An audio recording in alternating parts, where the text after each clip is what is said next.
নমস্কার বন্ধুরা, আমার কুকিং চ্যানেলে আপনাদের সবাইকে স্বাগত জানাই। তো আজকে আরেকটি একদম ইউনিক রেসিপি নিয়ে চলে এসেছি। ডিমের অমলেট তো আপনারা সবাই খেয়েছেন, কিন্তু বেগুন দিয়ে ডিমের অমলেট খেয়েছেন কি কখনো? না যদি খেয়ে থাকেন তাহলে এই রেসিপিটি আপনার জন্য। তো চলুন রেসিপিটি শুরু করা যাক। তার জন্য আমি এখানে এই লম্বা মতন বেগুনগুলো নিয়েছি। বোটাটা কেটে বাদ দিয়ে মাঝখান থেকে দুটো ফালি করে নেব। দেখুন মাঝখান দিয়ে কেটে নিয়ে এইবার ঠিক একদম পাতলা পাতলা করে এইভাবে স্লাইস করে কেটে নেব বেগুনটাকে।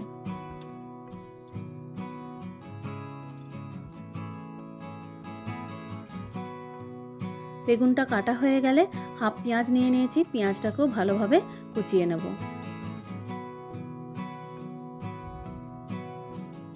পেঁয়াজটা কোচানো হয়ে গেছে আর এদিকে নিয়েছি হাফ টমেটো। টমেটোটার বীজগুলোকে আমি ফেলে দিয়েছি। এবার টমেটোটাকেও কুচিয়ে নেব।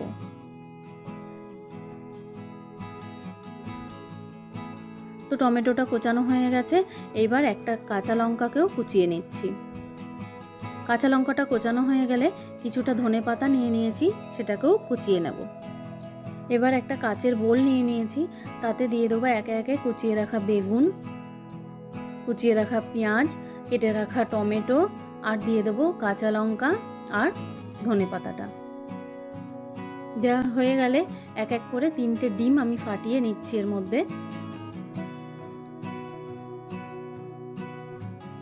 এরপর দিয়ে দেবো স্বাদ মতো নুন আর হাফ চামচ গোলমরিচের গুঁড়ো দিয়ে ডিমটাকে ভালোভাবে কিন্তু ফেটিয়ে নেব।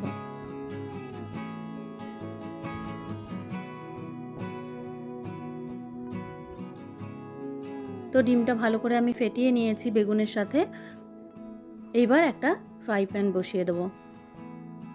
প্যান গরম হয়ে গেলে দিয়ে দিচ্ছি পরিমাণ মতন সর্ষে তেল। তেল গরম হয়ে গেলে ফেটিয়ে রাখা ডিমটাকে দিয়ে দেবো। তো ডিমটা দিয়ে এইভাবে স্প্রেড করে দেব আর দিয়ে একটা ঢাকনা দিয়ে কিন্তু ঢেকে দেবো 5 মিনিটের জন্য। তো দেখুন 5 মিনিট পরে ঢাকনা খুলে একটা সাইড কিন্তু ভালোভাবে হয়ে গেছে।